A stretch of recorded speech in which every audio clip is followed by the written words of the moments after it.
Okay, welcome to Open Session 9. My name is Greg Stafford, and what I do as part of the video playlist on this channel is at times I will host what I call an open session. So in those, what we try to do is get to the things that I couldn't get to when I was doing either a day text video or another live stream, or just as part of my scheduled videos like CW Jaw Talks. So the open sessions make it easier to at least get to some of those things, whether they're from the comments, from messages I get, or from comments that are made on some live streams, but that I don't get to because I can't get to everything all the time.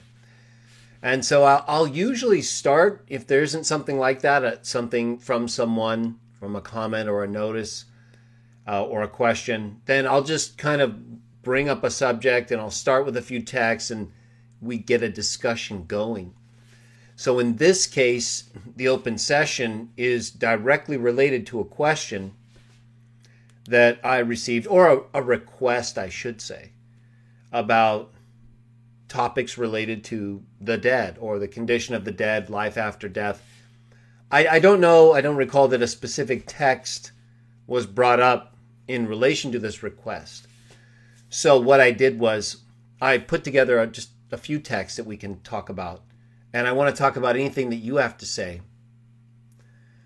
But I thought about a couple ways I could do this. And that's why I'm glad I could still. So normally we do these open sessions usually on a Sunday, sometimes Saturday. We don't normally do them during the week. But there's no rule. It's kind of flexible on this channel. But for the most part, I try to do a CW Jaw Talk or an open session on the weekend. And then during the week, text readings. They used to be day texts. And sometimes just a live stream, like we did on some other subjects a couple weeks ago. So, I just try to respond either according to topics that are important, people that make requests, or just going along in our day text readings, or some of the topics I already have planned. And so this fits in with those requests. I've done a show about this before. I put the link in the description. Well, I didn't do a show about it, the dead, or the places related to the dead, the condition of the dead, and life after death. But as part of Open Session 2, I did clip a section where we talked a lot about for about 11, 12 minutes, related to Hades and certain accounts in the Bible. We talked about Ecclesiastes 9, and we talked about the illustration in Luke 16, the rich man and Lazarus. So we've talked about a few subjects, but I have a few other texts that I think will help complement and supplement that show, and then I want to more so focus on any questions. Like I said, the request didn't ask what does this text teach? It was just more like, can you talk about the condition of the dead? We can all understand that, right? I mean, we all know or will know someone who has died. We all know that everyone who's lived has died. We're alive. That's good. But that also means we're next in whatever happens next. We don't know that. We have a good idea. We at least can see what's happened before us. And we believe, based on all the things that have taken place in association with Yahuwah and all the different peoples and cultures of the past and today, right? If I'm correct or we're correct, or anyone who sees the image of the earth as two beasts fighting over prey is correct, then we know there's just as much happening today as any time in the past. So where do we fit in? Will we have to go along the same progression as everybody else until some other point arrives, and then at that point it will change? We don't know that. The most important thing, of course, is what Jesus said, and that is not to be anxious about anything, because we can't change anything by being anxious, right? We can't add even a small amount, can't do anything really by worrying about something overly. But he also said that we should plan, right? And if you're going to build a tower, what do you say? Count the cost. Otherwise, you might start the tower and finish part of it, but not all of it. And then people walk by and say, look, you started, but he couldn't finish. So he does by saying we shouldn't be anxious, he certainly didn't mean we shouldn't plan or think of things that either are coming or that we're going to work toward. But this overthinking or allowing ourselves to worry, about things we can't change, whether it's someone who's died or where we're gonna fall into that lane, by focusing more on the things we can do, the things we can't control that have yet to happen will take place, hopefully, without us really even knowing much about it, right? Most of the time when people die, it's pretty quick in ways where, just like in the Bible, it talks about people being asleep or resting. We're going to talk about a couple texts related to that I think are very interesting. So, couple comments from hello G-Master, it's good to see you. It's good to see everybody. I try to do live streams, as often as I can. We used to do them more. But I think we're at a good point now, at least where I can catch us up with the longer text readings we're doing in Genesis. And then get the CW Jaw Talk shows where I want them to be. We finally got to that 30 number I wanted to hit so I could get to the scientific evidence for Jah, or the existence of eternal intelligent life, what we call Jah. 31 will get more into that, the Jah-related identification of that eternal intelligent life. But okay, so that all fits in because when you worship Jah, right, he's life. He's eternal, intelligent life. He's the one who gave it to us in the first place, set in motion all the things that happened so that we were born. We weren't here before. We're here now. Okay, so we know that can happen right there. We can not be here at all and then be here, acting, existing, affecting, doing an open session, praising Jah. So, Jehovah is the one who set all this in motion. That's a good thing. So we should have confidence to know that we're here because of what he chose to do. So we fit in somewhere in a way that, based on what we do, he's going to evaluate. So G-Master also says he doesn't believe, here's G-Master from the comments, I believe we don't go to heaven or hell. But in saying that heaven is real, hell is not. When we die, we remain dead, and we are awaiting the great resurrection. This is G-Master from the comments. Revelation tells us about the great resurrection when earth is restored back to God's original purpose, paradise on earth. Okay, and then talks about a few things. So that's a good way to kind of summarize some of the things that people believe and that I think are accurate in some respects, at least as far as I could tell from G-Master's comments. So what he's basically saying is, people, when you die, you notice how this ties in with what I was just about to say in relation to G-Master's comments. You notice from the title, the thumbnail, you may or may not have noticed, I put the word happens in quotation marks. You might wonder why. Well, about 10 years ago, I was asked a question by someone in a setting, that's I can't get into now, and it's not relevant, but the question I was asked was, what do I believe happens after we die?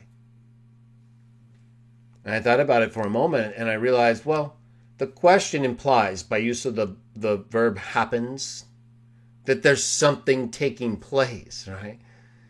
It doesn't ask the question, do you believe anything happens after you die? Right? That's really the right question. Because happens implies life. Happens implies activity. Something's happening. So you must pay attention to the question. Fortunately, in this case, I caught it as it was said. Sometimes, questions can get biased. Don't feel bad. But think about this. If you're asked the question, what happens after you die? The question implies, now the questioner may not know it, so don't read into their mode necessarily, but just understand that the question is set up to get you to accept something happens after you die. Okay, so G-Master in his comments would say, and many people would say, and many biblical texts would seem to support this idea, at least at some point, we'll get to in a moment in terms of when things might be different. But it does speak in certain biblical texts about death being the opposite of life, right? That whereas in life we're thinking, we're knowing, we're wise, we're acting, things are happening. In the Bible, in certain texts like Ecclesiastes 9, which I talked about in that other video clip that I mentioned from Open Session 2, basically says there's none of that. Right? And in a text we're going to get to, we'll get to several texts that sort of say the same thing, but basically it says that the thoughts perish. Right? So it's a very powerful text and expression that Solomon makes plain in his wisdom about what is the eventuality that befalls all the things living since the time of Adam and Eve, and their choosing of the things against Jehovah that have passed on to us, and so that this befalls us all. So he's like, well, this is crazy, right? This is all vanity. We're all spending all this time. I'm talking about Solomon, Ecclesiastes 9, why he said these things. Because he's looking at everything, and he's looking at all these achievements and the things he's doing and building up and growing towards and becoming. And then he's done. And that's how it is with everyone. Same as with the animals, the beasts of the field. And so, in that sense, we're all equal. And so that's why I kept saying it's vanity. And we'll talk about what he said at the end of Ecclesiastes in that light as well. What he felt was the ultimate conclusion. But let's get to a couple texts. So we've introduced a few things. I want to talk about a few texts. This is an important subject. Thank you all for joining me and for hanging in there while I fix the streaming thing. All right, let me pull up. We're going to use the NWT because, as you know, I haven't translated everything. I'm doing my best. Use whatever text you want. But I'm working on it. And in place of that, I can use the NWT because I'm familiar with it. I've studied it a long time. And so I'm comfortable talking about it and using it and discussing things that relate to our subjects. And then if there are any errors or issues, we can talk about it. All right, so we're going to go to Ecclesiastes first, in fact. Let's do that. I was talking about Solomon and the things he said and did and the reflections he made in light of G Master's comments that he doesn't believe, and he would cite Solomon in this light, that when you die, nothing happens. Okay, so beware of that question. Unless you're going to qualify it and say, well, I believe it, now maybe, this gets a little ahead. So let's assume at some point you believe that everyone who died was the opposite of alive, and that is out of existence, right? No thoughts. But that at some point you believe that changed, maybe in the New Testament, and that people who died then became alive, or in the future will be at a point where they are not now. So I guess what I'm getting at is, in what sense are we going to say, according to the Bible, people are alive, and then when they die, they're the opposite of that, not thinking, not alive, not aware. But then are we at some point going to change that before the resurrection, right? That's what G Master also referred to say that since, say, for example, and we'll talk about it more, Jesus' resurrection, are anyone made alive with him since that time forward, prior to the resurrection that relates to the new heavens and the new earth. The time that's spoken of is still future, even in the New Testament. We'll get to it. Okay, so let's first establish this idea, though, about what death is, fundamentally. And I would say that question, what happens when we die, implies there's actually something still alive, because it's happening. So there'd have to be, what's the something, right?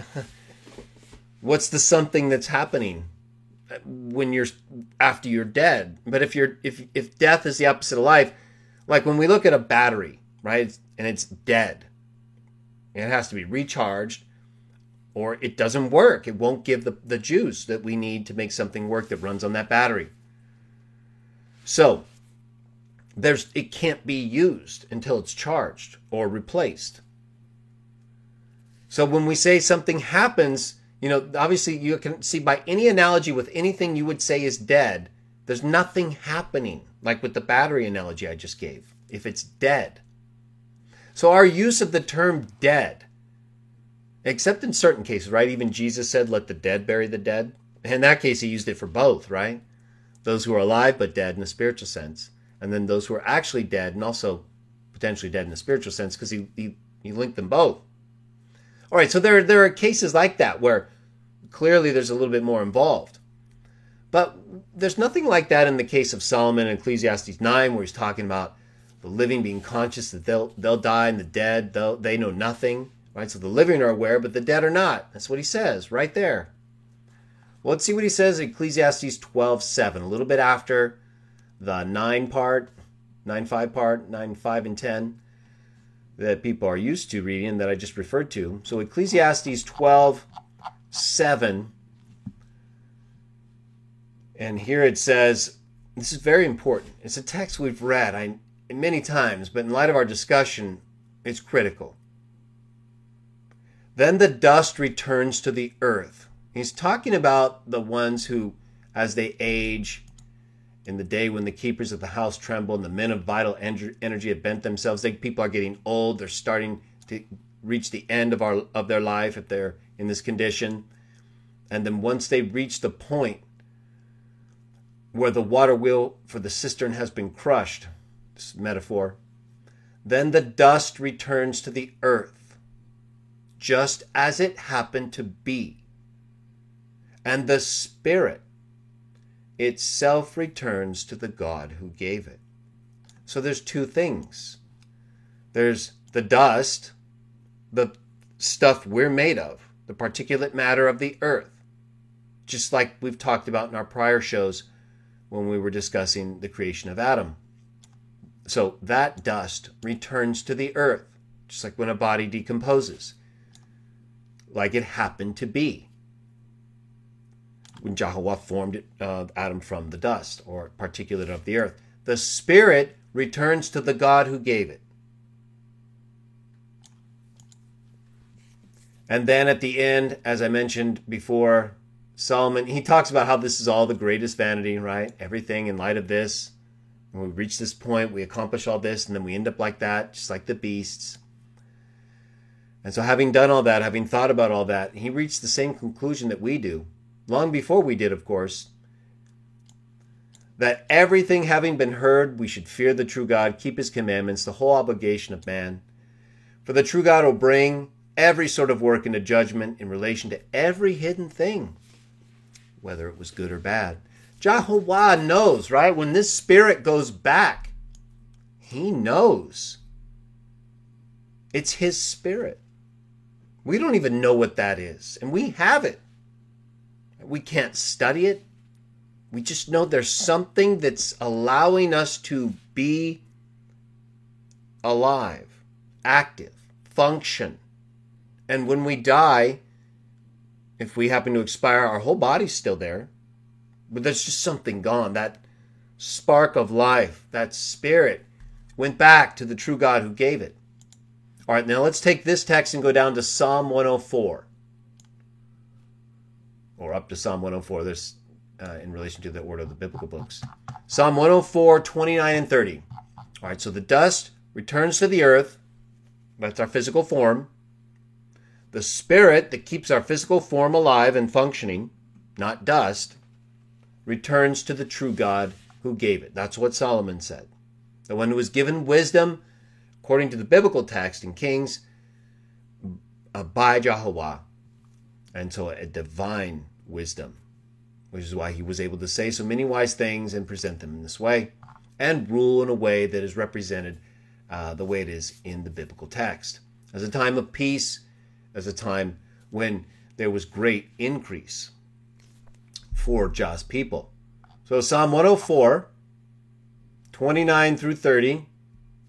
Looks like you can read that right there. And here it says, okay, so, and just to give a little context, he's talking about how everything depends on Jehovah. Right? How many your works are, O Jehovah, all of them in wisdom you have made. The earth is full of your productions. There are all these things moving about in the sea. All of them, you keep them waiting to give them their food. When you give them, they pick up. Verse 28. You open your hand, they get satisfied with good things. If you conceal your face, they get disturbed. If you take away their spirit, they expire, and back to the dust they go. exactly like Solomon said. Verse 30, if you send forth your spirit, they are created. And you make the face of the ground new. Now, let's focus on that last part. Most of us have read these texts, right? We use them a lot, in fact. And every time you look at them, you can get a little bit better sense of how things work. But look at this last part here. Look at this last part. You make the face of the ground new. What's he talking about there? He's talking about creating humans. He's talking about making faces out of the earth. Right? Look at it. Let's look at it again. If you take away their spirit, they expire. Okay? Taking away your spirit, you're done. Right? It's that simple for Jehovah. And back to the dust they go, right? We can't control that. Right? None of us can keep our spirit from Jehovah. So if he takes it away, we go away, back to the dust. If you send forth your spirit, they're created. Okay, right? Because they need the spirit. And then what is it that's made to hold that spirit? The dust. That's why it says, and you make the face of the ground new. In other words, instead of it looking like dust, it looks like us. He's making the face of the ground new by sending forth his spirit. That's what he did with Adam, basically, right? He took the face of the ground, the dust, and made a new face. And that's the face that's been replicated ever since the beginning in all these different ways. That last part, or at least for a long time, I didn't highlight that as much as I just did. And so that's why I wanted to do it now. All right, let's go to another text, Psalm 146, just a little ways down. Psalm 146, 3 and 4. 146, 3 and 4. Right there. We'll get up to 1. Okay. So, we have the praise Jah, all these things right there. Great stuff. We're going to read 3 through 4. So these are not unfamiliar to most of us, I'm sure. But that doesn't matter, right? We're looking at them in a specific light in relation to the subject that they all pertain to in these very obvious ways. But when we look at them together, we can get a better sense of the more complete picture. So let's see what we can get from this.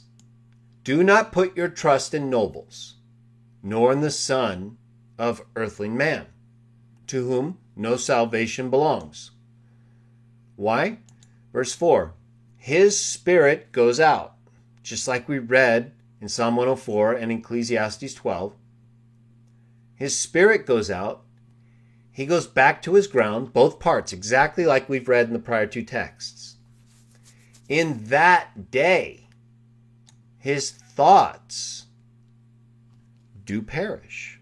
Right? So just like Ecclesiastes 9, 5, and 6, 5 through 10, several texts right there in Ecclesiastes 9, 5, and following, where the living are conscious, the living are aware they'll die, right? Just like we're talking about one day, unless Jehovah says, you're okay, or it doesn't work that way now, or however it goes, right? There's some point at which we have to trust in Jah.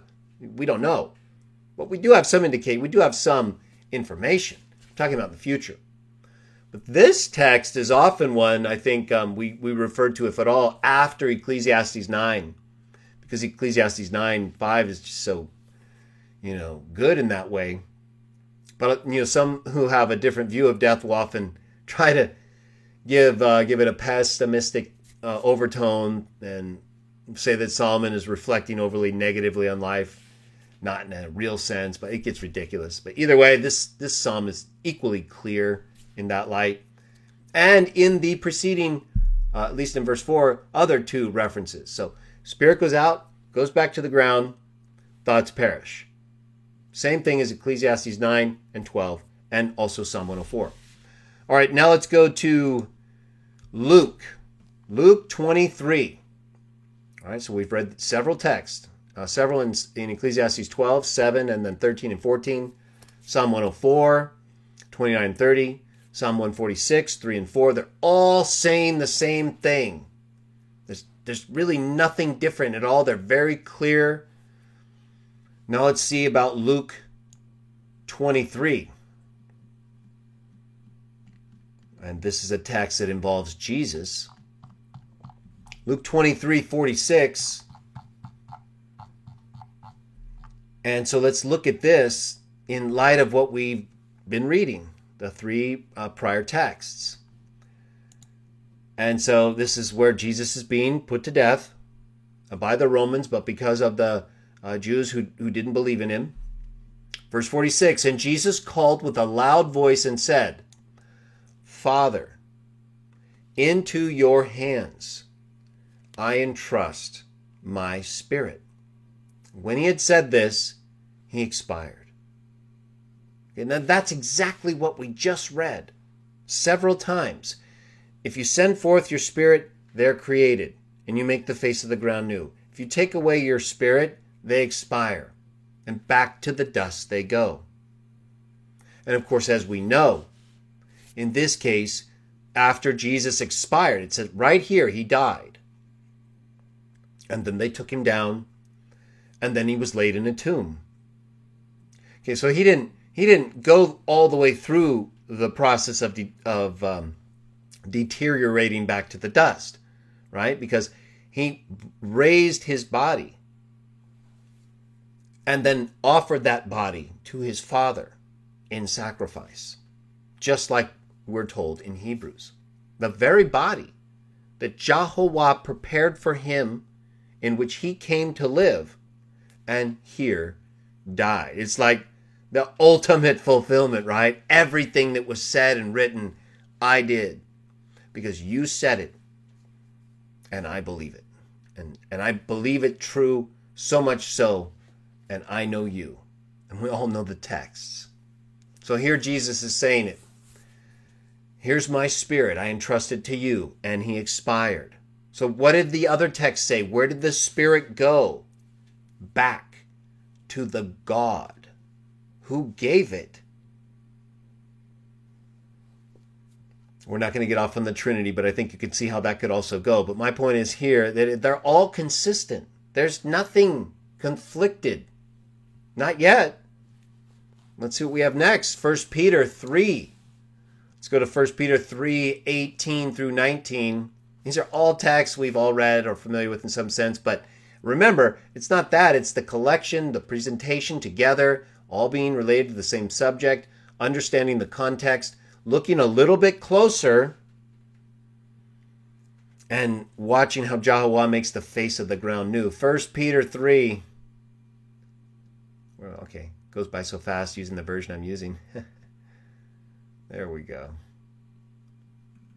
1 Peter 3. And again, we're going to read 18 through 19. So just a couple texts. But notice this. 1 Peter 3, 18 and 19. Why? Even Christ died once for all time concerning sins, a righteous person for unrighteous ones, that he might lead you to God. Just like we're taught in Isaiah that the Messiah would do. Carry the sins of many. He being put to death in the flesh, but being made alive in the spirit. So what did we just read in Luke 23, 46? Father, into your hands I entrust my spirit. And then he expired. So the expired part is what? Being put to death in the flesh.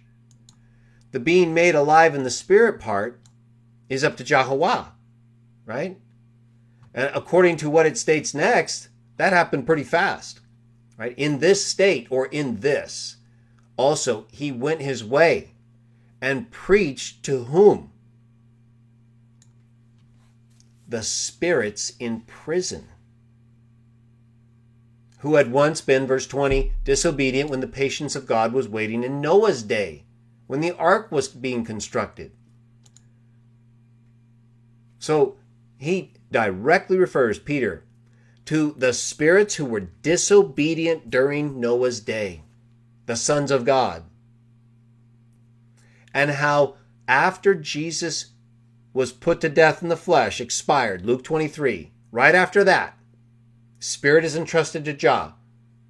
Then he's made alive in the spirit by Jah. It says so right here. It doesn't say directly by Jah, but that's implied because he's died. He's made alive in the spirit. And we're going to get to another text next, which also states he was made alive. He was made a life-giving spirit, 1 Corinthians 15. We'll get to that in a moment. But let's focus on this. So in this state, or in this, he went his way and preached to the other spirits, right? He's a spirit. He's made alive in the spirit. So he's preaching to the spirits where? In prison. Well, where else do we read in the Bible about spirits being in prison? How about Jude, right? What does Jude 1:6 say? It says it refers to the angels in eternal bonds. That's prison. What about 2 Peter 2:4? Refers to the pits of Tartarus. Let's go to it real quickly. 2 Peter 2:4. Certainly, if God did not hold back from punishing the angels that sinned, but by throwing them into Tartarus, delivered them to pits of dense darkness, to be reserved for the judgment. See, it doesn't say they were in Hades. A lot of people say Jesus went to hell or Hades to preach to the spirits. It doesn't say they were in Hades. It says they were in Tartarus, or in bonds, in prison. So Jesus went and proclaimed his victory, went through everything that was foretold the Messiah would have to do. He did it. It's finished. I did it. This is what you all should have done. You were disobedient. Look at what it's worth to do, to respect and follow the Father. He's the one who, no matter what happens to you, can raise you up. You understand why we're reading this stuff now? We're talking about death, right? What happens after that? Well, look at the Messiah. The Messiah knew better than anyone, right? He knew, as hard as it would be, that no matter what, Yahuwah was going to get him, because he knew Yahuwah more than any of us. So even though it was more difficult, a lot more because of who he was, but he had more faith than we do, right? He said, if you had faith this big, you could move that mountain. So he knew, and he used it. And that's how he got through it. Because Yahuwah is life, right? No matter what happens, when you die, like we've read consistently to this point, you're dead. Your thoughts perish. Your spirit returns to the God who gave it. If you send forth your spirit, what happens? They're created. So when Jesus expired, and what did he say? Did he say he was going to take care of his own spirit or make it alive? No. He gave it to the Father. Why? Because just like we read earlier, if you send forth your spirit, they are created. Jesus was created again in the Spirit, made alive in the Spirit. 1 Peter 3:18. Because God sent forth his Spirit that was entrusted to him by the Messiah when he expired.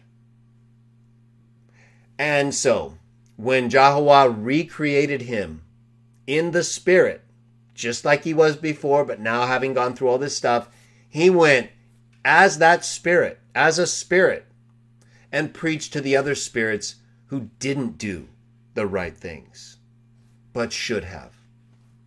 Let's go to 1 Corinthians 15, and then we'll take a look at some questions, and we'll wrap it up.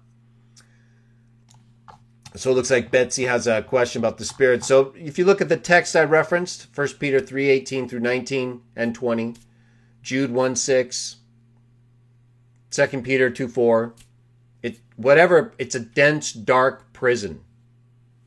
I don't know anything more about it than that. It's referred to as Tartarus, so the equivalent in some sense of what the Greeks referred to as a place of imprisonment for titans or spirits. And so it's a spiritual prison, a place of darkness and bondage, where those who disobeyed Yahuwah during the time of Noah, it says that explicitly, were put until the final day. And then it says that Jesus went as a spirit.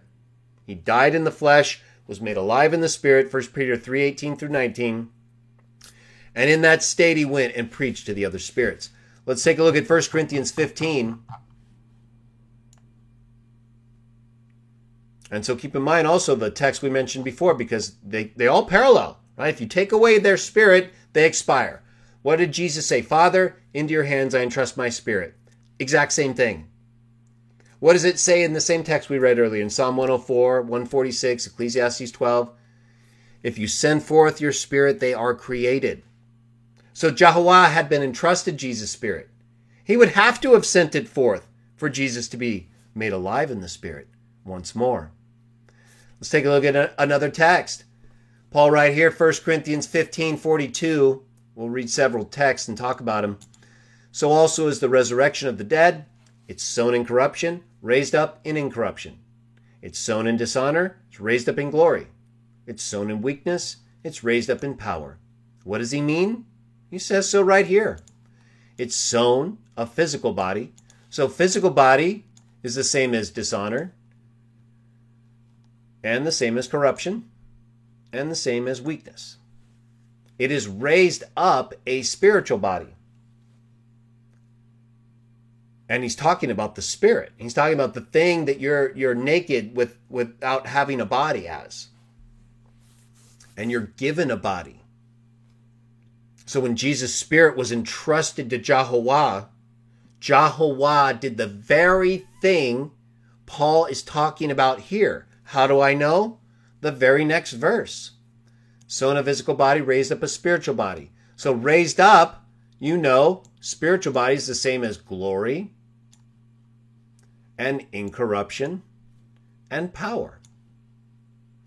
If there is a physical body, there's also a spiritual one. It is even so written, the first man, Adam, became a living soul. The text we've been referring to pretty much in some sense this whole time as the example whereby Jehovah made the face of the ground new, right? From the dust he made our physical body and sent forth his spirit into that body and made the first man a living soul. The last Adam became a life-giving spirit. And so the difference here is clear. Materiality, right? Adam was a living soul just like all the other material living things that Jehovah made in Genesis. He was given a physical body and Jah's spirit. You sent forth your spirit, they are created, and you make the face of the ground new. The last Adam is referred to only as a life-giving spirit. It's a spiritual body. It's a spirit body. Whatever it is, right? We're not spirits. That's why Paul uses descriptive terms like power, glory, and incorruption. Right? There's just only so many ways we can refer to that which we don't know, but which is more than what we do know. And then he goes on to write, nevertheless, the first is not that which is spiritual, but that which is physical. Afterward, that which is spiritual. The first man is out of the earth and made of dust. The second man is out of heaven. Father, into your hands I entrust my spirit. If you send forth your spirit, they're created.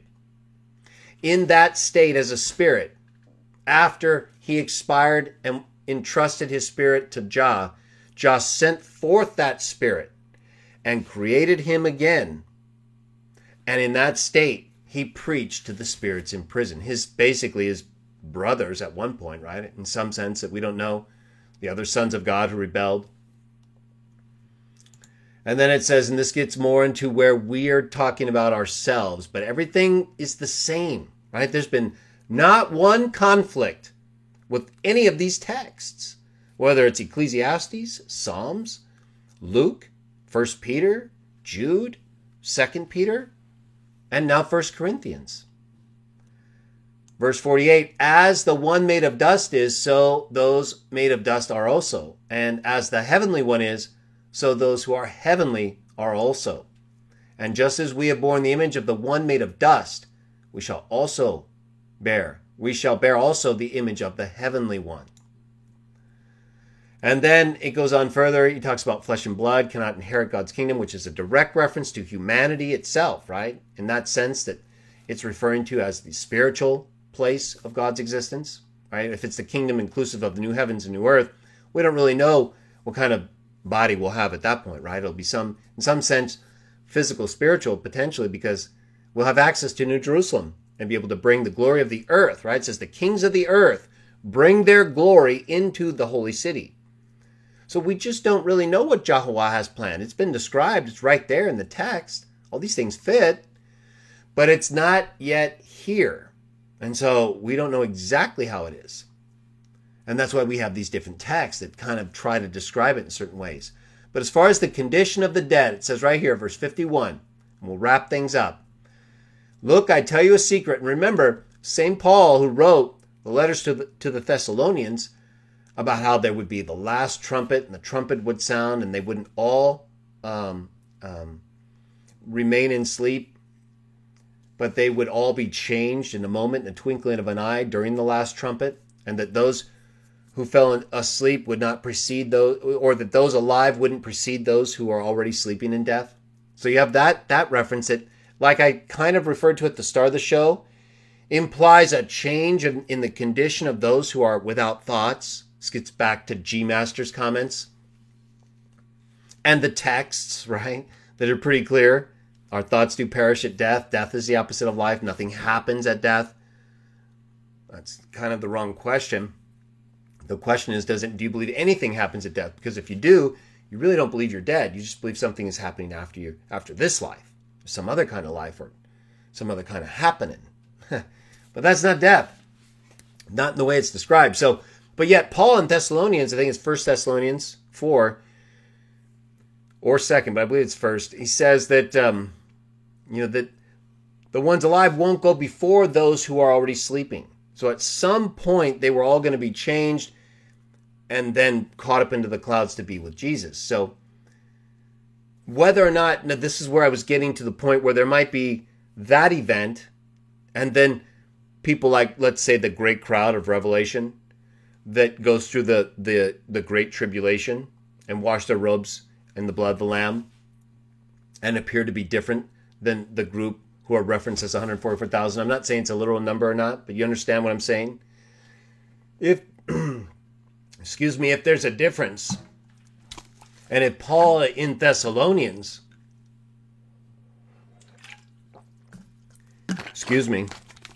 if Paul in Thessalonians is referring to the time that Revelation is referring to, that is the Great Tribulation, and that those sleeping in death are caught away with those who are alive and belong to the Christ. Let's say for now, that's the 144,000. It's not a required belief, but let's just use that for now, that parallel.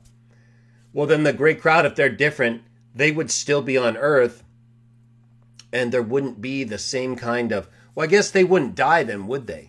So there really wouldn't be a difference necessarily if we saw that everyone who dies up until the time of the last trumpet, when those who are sleeping in Christ are made alive, and then those who belong to him are caught away, and then we'll say if there's a great crowd that continues on into the new earth, well, those make up New Jerusalem, just a potential application. Then there really wouldn't be a difference. There would just be the sleeping all the way to the point where there's this resurrection and catching away to be with the Christ, or this continuing living into the new earth, if that's how you see the great crowd. Now, I will say, let's take a look actually at one more text. Revelation, in this light of sleeping and resting. Revelation 6. This is very important. I'm glad we didn't skip this one, because I do have it as one of the texts I wanted to review with you. And it fits perfectly with what we just discussed. All right, so Paul is talking about, or actually, I don't think we read that 1 Corinthians, did we? I started talking about 1 Thessalonians. And so, but this fits. Let's just do this real quick, though, because I was there. 1 Corinthians 15. Right here it says, look, I tell you a sacred secret. We shall not all fall asleep, but we shall all be changed. In a moment, in the twinkling of an eye, during the last trumpet. I kind of was mixing 1 Thessalonians in this one. We'll go to that in a moment, just to clarify. In a moment, in the twinkling of an eye during the last trumpet, for the trumpet will sound, just like in 1 Thessalonians. We'll go to that in a second. And the dead will be raised up incorruptible, and we shall be changed. So he's saying they're not all going to sleep in death, or whoever would belong to the Christ at the time of his coming, like we'll see in a moment, wouldn't fall asleep in death. That some will be caught away. This fits with what he writes in 1 Thessalonians. So here he's basically saying the same thing. We will not all fall asleep, but we will all be changed. When? During the last trumpet. Okay, so 1 Thessalonians, we'll do that, and then Revelation. Let's read this text in light of what we just read. 1 Thessalonians 4:15. For this is what we tell you by Jehovah's word. I'm not going to get into the divine name in this text at this time. You know my thoughts on the use of this text, or you can check it in my writings. That we the living, okay, so he's referring, at this point he thinks, that they could keep living, right? Why wouldn't he? Because he's not given the time. No one knew the time, only the Son. And they knew that. He told them, right? No one, neither the angels in heaven, nor the Son, only the Father. But at some point, the Father would obviously tell the Son. But Paul didn't know, right? So he's saying, okay, just like in 1 Corinthians 15, we're not all going to fall asleep, but we are all going to be changed. We just read that. Here he says the same thing. We, the living, who survive, shall in no way go before those who are already asleep. Okay, that's exactly what we just read in 1 Corinthians 15. We will not all fall asleep, but we will all be changed. We who are alive won't go before those who have fallen asleep. Because, verse 16, the Lord himself will descend from heaven with a commanding call, with an archangel's voice, and with God's trumpet. The last trumpet. It's the same trumpet he just referenced in 1 Corinthians 15. And those who are dead in union with Christ will rise first, the sleeping, right? The ones who are already asleep. Afterward, we who are alive, who are surviving, will together with them, the ones who are sleeping, be caught away in the clouds to meet the Lord in the air. Now notice, it doesn't say exactly when afterward, right? We're not told exactly how long it takes for those sleeping to be brought up and then caught up together with the ones who are alive at this point. Okay, so now let's go to Revelation with this idea of sleeping in mind. And that's probably our main focus right now because we don't know. The events being described here are still future. The last trumpet, God's trumpet, Jesus descending with the commanding call, archangel's voice. All right, but so there are people sleeping here. 1 Thessalonians 4:14, those who have fallen asleep. And in 1 Corinthians 15, we just read the same thing. And that's the same thing that happened to Jesus when he expired until, again, the spirit he entrusted to the Father was sent back again and he was made anew in the Spirit. Revelation 6, our last text. I think this one really brings them all together. I think they're all clear to this point. They're all complementary, no conflict, no contradiction. Revelation chapter 6, check this out. When I read this in light of what we just read, because I was preparing for this show, I was like, okay, that's great. Let's talk about this. Tell me what you think. Revelation 6, 9 and 10. And when he opened the fifth seal, I saw underneath the altar the souls of those slaughtered because of the word of God and because of the witness work that they used to have. And they cried with a loud voice, this is the key, saying, until when, sovereign Lord, holy and true, are you refraining from judging and avenging our blood upon those who dwell on the earth? Let's read verse 11 as well. And a white robe was given to each of them, and they were told to rest a little while longer until the number was filled also of their fellow slaves and their brothers who were about to be killed as they also had been. This text is incredible in the sense that, I mean in a good way. It's credible. But in the application that we're going to make, because did you notice here that it says it's referring to the souls of those who were killed, right? So they're dead. And we've already talked about what death is in terms of your thoughts expiring, the opposite of life, or sleeping, like Paul has said, or entrusting your spirit. The spirit goes back to God, like what happened to Jesus and that has been described in the text that we read. Here, I know it's Revelation, but just follow with me a second, okay? It doesn't mean it's figurative. And even if it is, it's not necessarily important. What might be? Verse 10. They, the ones who are dead, cried with a loud voice. Okay. And they want to know when what? When are we going to be avenged? It's kind of like with Abel, right? Because what does it say in Genesis? It says that Jehovah went to Cain and says, your brother's blood is crying out to me. So this is clearly a way of referring to the fact that Jehovah is aware of those who are dead. And especially those who have been killed serving him. That's why they're under the altar. Because of the word of God, because of the witness work they used to have. When are you going to avenge our blood? These dead souls are depicted as talking. And if these are the ones who in fact died because of this, right? Well, they would be the ones Paul's talking about, right? For them, probably. There might be some that this text could apply to in ancient times, and whether or not Paul would include those in the same promise. My point is, Paul's talking about those who are asleep, the ones who have preceded them in death. And here it refers to those who are dead, under the altar, because of the work that they had. And they're crying out to John that way that I think is like Abel's blood did.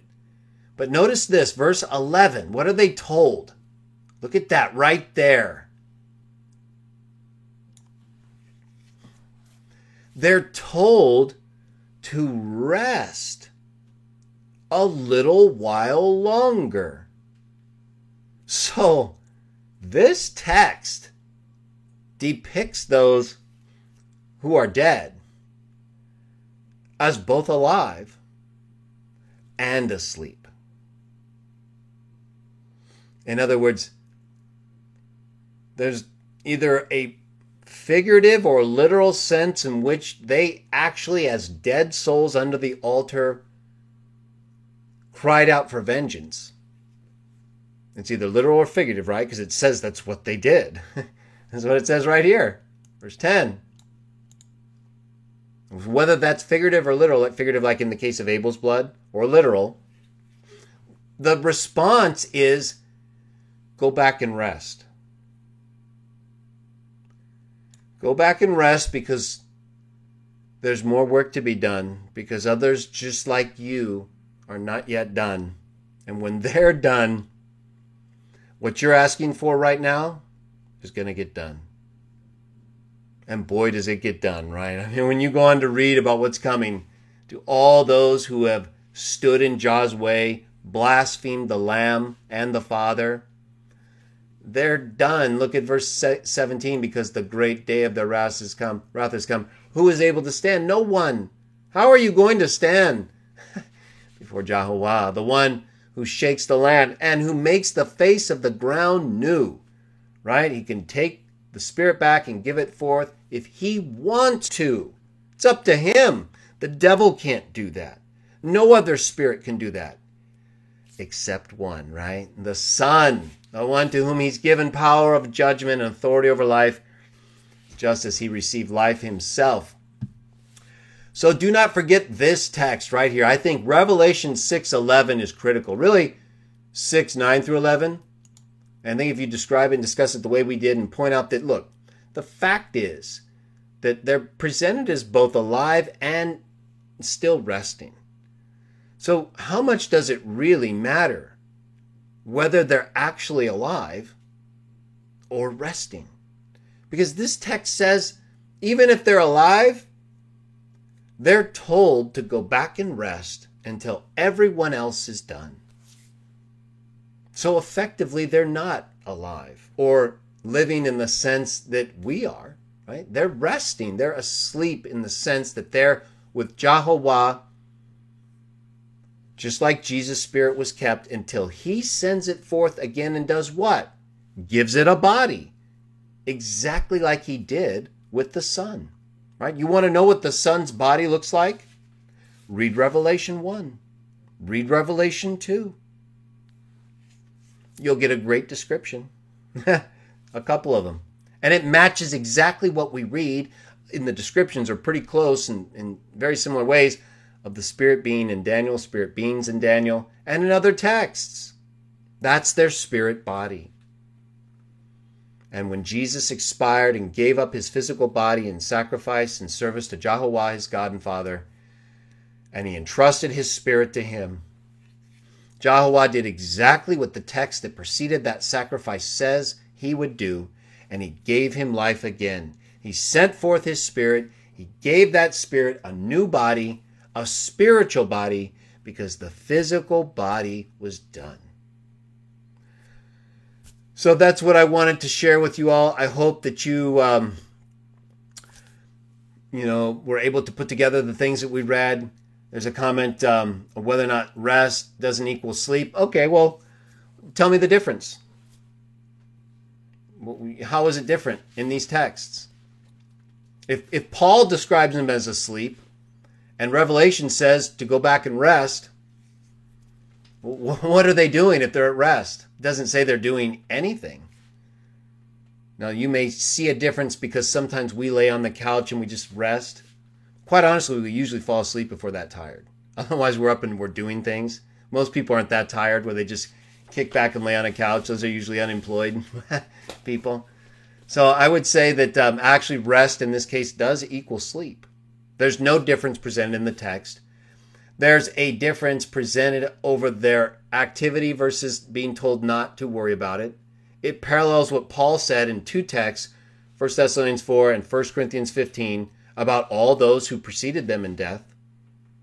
So is Paul wrong? Should Paul have used rest? I doubt it. I think he used the terms that are just fine, just like we have here. And remember, we're in kind of a figurative text, so rest actually fits well because they're also presented as alive. Right? They're spoken of in ways that they're dead, right? They're slaughtered. They're spirits with Jehovah. And what does the Bible say? They're all living to him. Not to you, not to me, not to anybody else. They're all living to him. Why? Because he's not the God of the dead. He's the God of the living. And I hope he's the God of you and I. So I enjoyed our discussion this evening. I'm glad we finally got our Open Session 9 completed. I hope this has helped you.